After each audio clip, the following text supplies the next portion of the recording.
Hoy en día, la radio es algo que damos por sentado, ¿verdad? Está en el coche, en la cocina.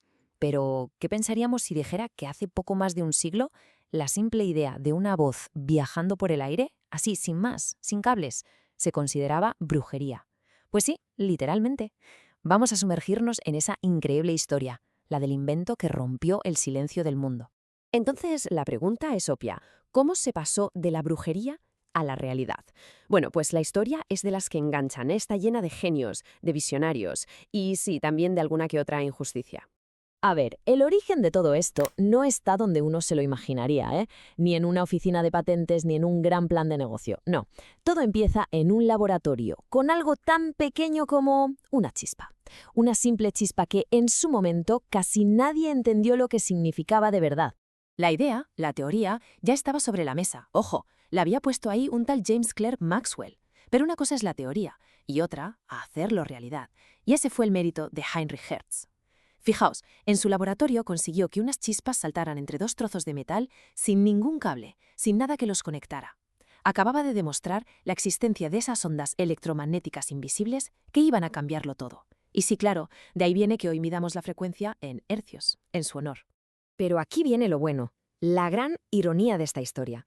El propio Hertz, el padre de la criatura, por así decirlo, llegó a decir que su descubrimiento no servía para nada.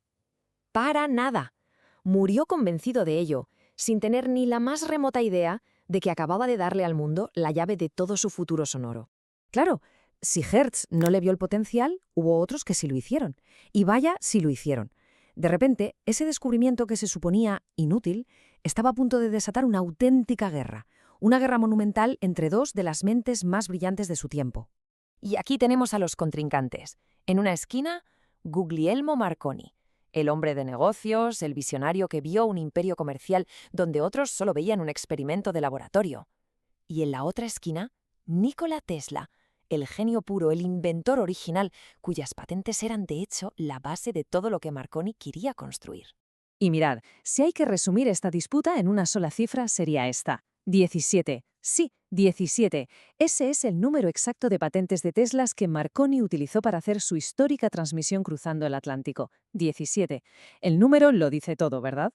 La batalla legal, como es de imaginar, fue larguísima. Duró décadas. Al final, la Corte Suprema de Estados Unidos le dio la razón a Tesla, sí, pero ya era demasiado tarde. El reconocimiento le llegó después de morir.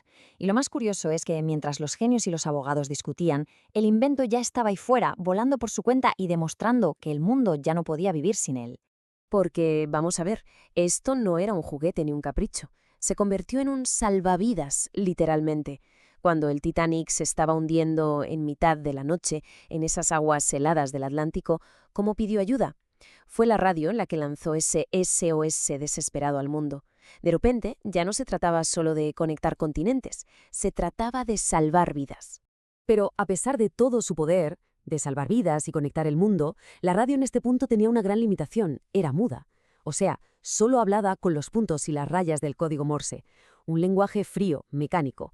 El verdadero salto, el de escuchar una voz humana a través del aire, eso todavía estaba por llegar.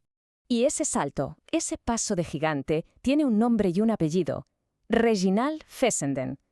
Él fue la persona que se atrevió a soñar con algo más que simples pitidos. Se propuso conseguir lo que, para muchos, era pura ciencia ficción: transmitir la voz y la música. Hay que imaginarse la escena. Es Nochebuena 1906. Un operador de radio está en su puesto en un barco en mitad del océano, esperando el típico bip, bip, bip del Morse. Y de repente lo que escucha es la melodía de un violín. Y justo después, una voz humana leyendo un pasaje de la Biblia. Era Fessenden. Estaba haciendo historia desde su estación en Massachusetts, y el mundo no lo sabía. Para aquellos marineros solos en medio del mar, aquello no fue un avance tecnológico. Fue magia. Pura magia. Una voz saliendo de la nada en la noche más especial del año. Vamos, es que no es de extrañar que lo describieran como un auténtico milagro de Navidad. Y ese milagro fue el que abrió la puerta a la última gran transformación de la radio. Ya estaba demostrado que podía hacer más que enviar mensajes o pedir auxilio. Estaba lista para dar el siguiente paso: conquistar los hogares de todo el mundo. Es que, si lo pensamos, el viaje es alucinante. Empezó como un simple experimento en un laboratorio, luego pasó a ser una especie de cartero a larga distancia. Después se convirtió en un ángel de la guarda para los barcos y finalmente encontró su destino final, ser el corazón del salón. Pero ¿quién dio ese último paso? Pues no fue una gran empresa ni un inventor famoso con mucho dinero, no.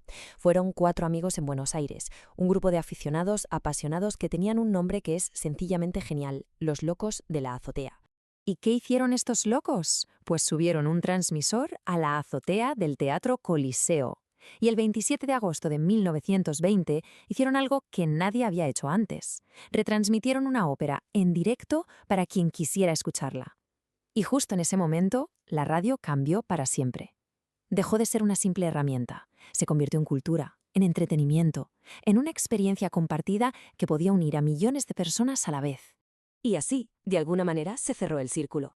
Todo empezó con una chispa casi invisible en un laboratorio y terminó siendo la voz que acompañaba a las familias en sus casas. El viaje había llegado a su fin. La radio no solo rompió el silencio, sino que le enseñó al mundo entero lo que era escuchar en compañía. Y ese, yo creo, es su verdadero legado. Más allá de la tecnología, de las ondas y los transistores, está el simple poder de la escucha. Lo que nos lleva a una última reflexión. En un mundo como el de hoy, que está totalmente saturado de pantallas y de estímulos visuales, ¿qué poder, qué magia especial conserva una historia que se cuenta solo con el sonido?